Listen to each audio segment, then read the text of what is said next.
Ce qui est important, c'est que nous allions tous à la rencontre de nos exposants, de nos artisans, de nos entreprises qui chaque année ont le courage de remettre du cœur à l'ouvrage et de venir à nouveau présenter leurs produits. Donc merci à tous, vous pardonnerez un petit écart au protocole, je ne vais pas refaire toutes les salutations, mais soyez chaleureusement salués ce matin.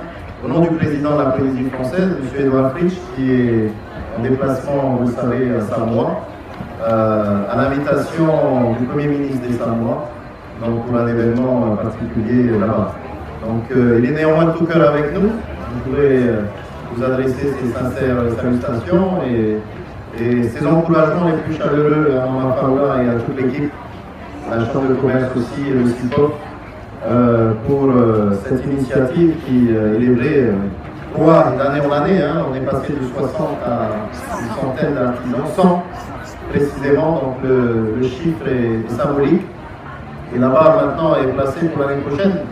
J'espère qu'on parviendra à la dépasser parce que ça voudra souligner le dynamisme de la création Made in Fémois, c'est-à-dire une création polynésienne par les Polynésiens et pour la Polynésie, mais on l'espère aussi pour les touristes et peut-être un jour pouvoir construire davantage de filières à l'export. Je voulais souligner que le gouvernement, le président l'a annoncé à l'ouverture de la session administrative, a préparé une série d'actions de soutien économique sur lesquelles j'aurai le plaisir de pouvoir, après avoir rencontré les syndicats patronaux, rencontrer également la Chambre de commerce, pour pouvoir travailler avec vous sur la mise en application de ces actions, parmi lesquelles figure bien sûr le renforcement des outils mis à disposition de la SOFIDEP, qu'on a cité tout à l'heure, qui vient en aide à la création d'entreprises, mais également le rétablissement de dispositifs que nous avons pour aider les petites entreprises en création à s'équiper. Vous savez qu'il y a eu la CDE par le passé, qui a eu le mérite d'exister. On souhaite tirer les leçons de cet ancien dispositif et venir remettre en place une aide, cette impulsion supplémentaire pour aider nos entreprises à investir et à s'équiper. Je voulais saluer aussi l'ADI, bien entendu, qui fait un gros travail de proximité sur le terrain pour aider et financer nos porteurs de projets. Et donc ces aides s'inscrivent en complémentarité de ce que l'ADI propose, la SOFIDEP à un niveau un peu plus élevé propose, pour pouvoir accompagner la création d'entreprises. Parce que l'ADI, Mama Paula, ce sont ces artisans, ce sont ces petites entreprises qui créent nos emplois.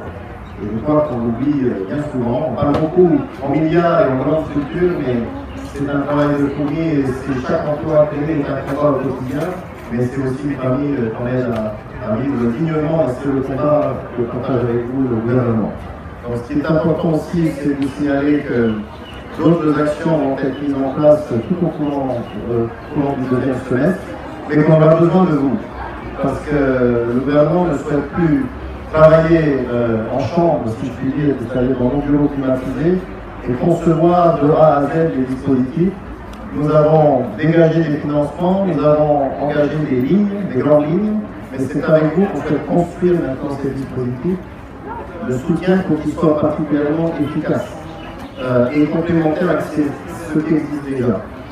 Par exemple, nous pensons aussi accueillir un nouveau réseau en complément de l'ADI qui est France Initiative, pour créer Polynésie Initiative, qui ne viendra pas non plus concurrencer l'ADI, mais qui se situera sur des projets de plus longue importance. On va se situer au-dessus des seuils d'intervention de l'ADI, un peu en parallèle de la SOFIDEP, mais qui a aussi pour vocation, comme le fait l'ADI, d'accompagner les porteurs de projets, c'est-à-dire de fournir ce qu'on appelle du coaching, c'est pas simplement financer un porteur de projet, mais de l'accompagner dans les étapes de la création de son entreprise, de ses premiers investissements et on espère de son premier emploi.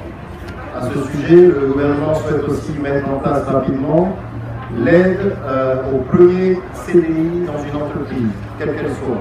C'est ce qui a été fait en métropole l'année dernière et dans les départements d'outre-mer. Nous souhaitons, nous, dans le cadre de notre autonomie, mettre en place cette aide pour permettre aussi, parce que c'est souvent un premier pas très difficile qui consiste à créer un premier emploi durable.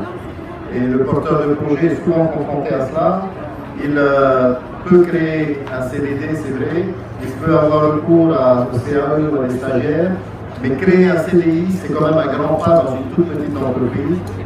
Donc le gouvernement souhaite accompagner cet élan de création, quand c'est possible, avec une exonération totale des charges sociales sur 2 ans.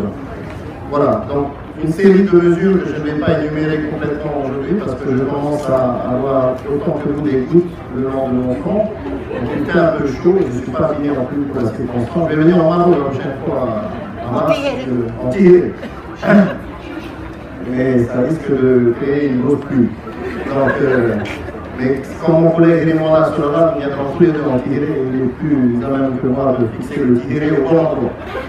Voilà, en tout cas, tous nos encouragements, et je tenais à être présent parmi vous, on a changé l'ordre du jour de l'Assemblée, et donc nos élus à l'Assemblée, tous, je parle des 57 s'associent à moi pour saluer votre initiative, parce que les 57 ont accepté de changer l'ordre du jour pour que je puisse venir ici représenter le gouvernement, mais aussi nos élus à l'Assemblée. Vous voulez qu'on les applaudisse et qu'on les remercie aussi parce qu'ils apportent un soutien à votre initiative. En attendant, voilà, quelques mots que je voulais dire.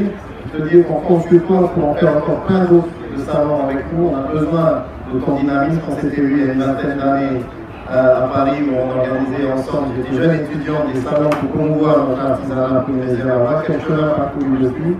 Mais ce que je peux dire, c'est qu'il y a une constance, c'est que nous avons encore une grande dame qui soutient vraiment le Made in Kenya et la production polynésienne. Et je tiens à te rendre hommage à ce titre ce matin. Merci. Qui va nous rencontrer, ils ne sont pas capables dans leur famille comme tu l'avais fait à l'époque. Alors, les artisans Quai Branly, c'est incroyable.